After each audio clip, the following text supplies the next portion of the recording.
The Vietnam War was one of the bloodiest and most complicated conflicts of the 20th century. Besides direct combat, Viet Cong guerrillas used some seriously deadly traps.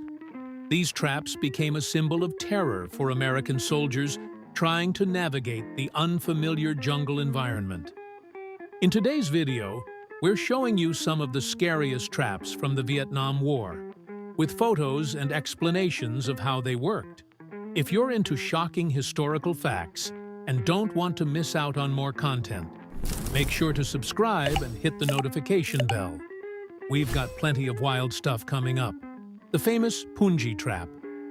It was set up all over forest trails and near American bases. Hidden under a thin layer of grass, leaves, dirt, or water, it was really hard to spot. The size was perfect for a booted foot to step right in.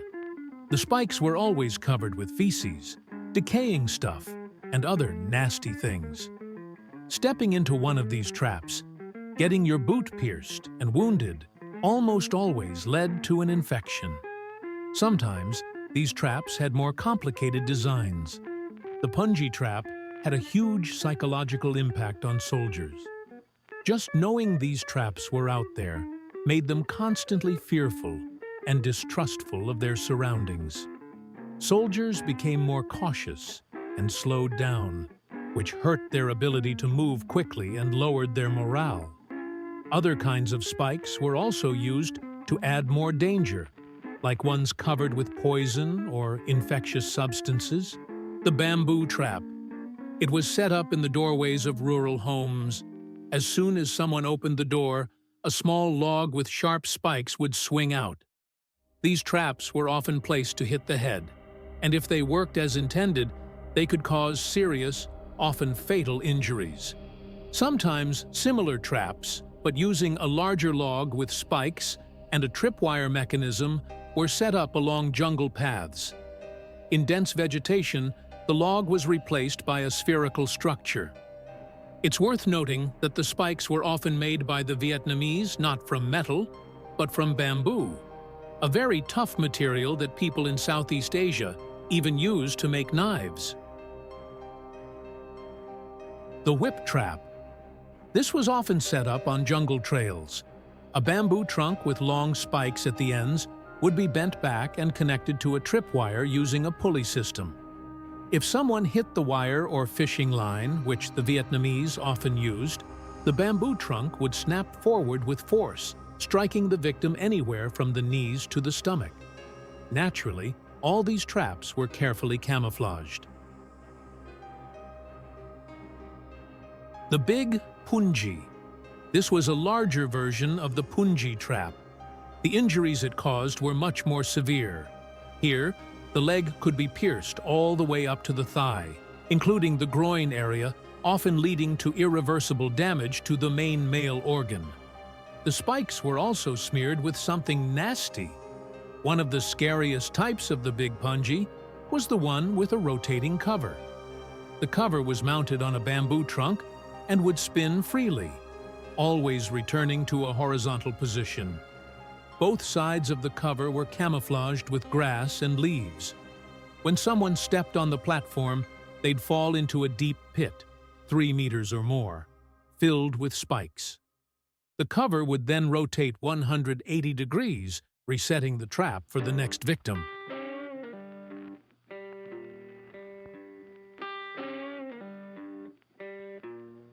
The bucket trap. A bucket filled with spikes, often with large fishing hooks, was buried in the ground and camouflaged. The nightmare of this trap was that the spikes were angled downward and secured in the bucket, making it impossible to pull your leg out. Any attempt to pull it out only made the spikes dig deeper into the leg. So, they had to dig the bucket out, and the unfortunate person, with the bucket still on their leg, had to be evacuated by medevac to a hospital. The main component of the trap was a bucket or other container filled with sharp objects, poisonous substances, or stones. Depending on the type of trap and the intended effect, the bucket could be filled with various materials: sharp spikes, metal blades, stones, glass shards, or even snakes and insects. The side closing trap. Two boards with spikes were held together by elastic rubber, stretched apart with thin bamboo sticks placed between them.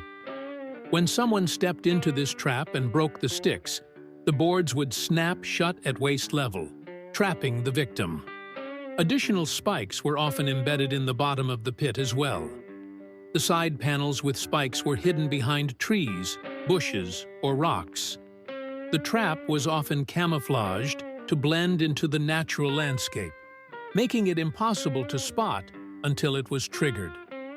In some versions, the side panels were weighted or equipped with extra sharp objects to cause more damage.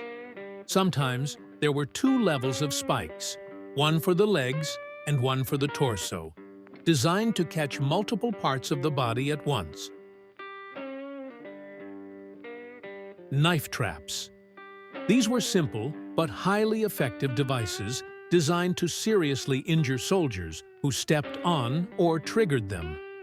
The knife trap was activated by tripping a wire, pulling a rope, or applying pressure to a camouflaged surface. When a soldier hit the tripwire or stepped on the trigger, a hidden mechanism would release knives or blades. The blades could be mounted on a moving platform or suspended from ropes or chains. The knives were often made from whatever materials were available, like sharpened pieces of metal, bamboo sticks, or steel blades salvaged from old weapons. Once triggered, the knives would swing or shoot towards the soldier at high speed.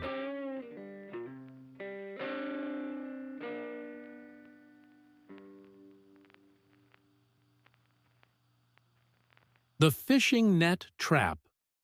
This trap used simple materials and concepts, but was extremely effective, especially in the jungle, where soldiers often let their guard down due to thick vegetation and poor visibility. The trap consisted of a net suspended above a trail or an area where troops were likely to pass. The net was fitted with sharp objects, usually metal spikes, sharpened bamboo sticks, glass shards, or blades. These spikes were either attached to the net itself or would fall along with it. The trap was triggered when someone activated a tripwire, which could be stretched across the trail or hidden. As soon as a soldier stepped on the wire or triggered the mechanism in some way, the net would instantly drop from above. The deadly swing trap. This was one of the most lethal and frightening traps used by the Viet Cong during the Vietnam War. The trap consisted of a massive, simple design, but was highly effective at inflicting severe injuries or instantly killing a soldier. A log was suspended horizontally on ropes or chains between trees, swinging like a pendulum. It was positioned at a certain height so that it wouldn't be visible from the ground. Once triggered, the log, equipped with spikes or blades, would swing down at high speed towards the soldier. This movement was almost instantaneous, leaving the victim no time to react. Jumping grenades. This trap was a type of mine that didn't explode immediately upon activation. Instead, it would first bounce into the air, increasing the shrapnel's blast radius. The jumping grenade was based on an anti-personnel mine that had a jumping mechanism. It consisted of two charges. The first charge was used to propel the mine about a meter into the air, while the second charge would detonate in mid-air, releasing a massive amount of shrapnel. These jumping grenade traps were well camouflaged, often buried in the ground or covered with leaves and vegetation to make them undetectable to patrolling soldiers.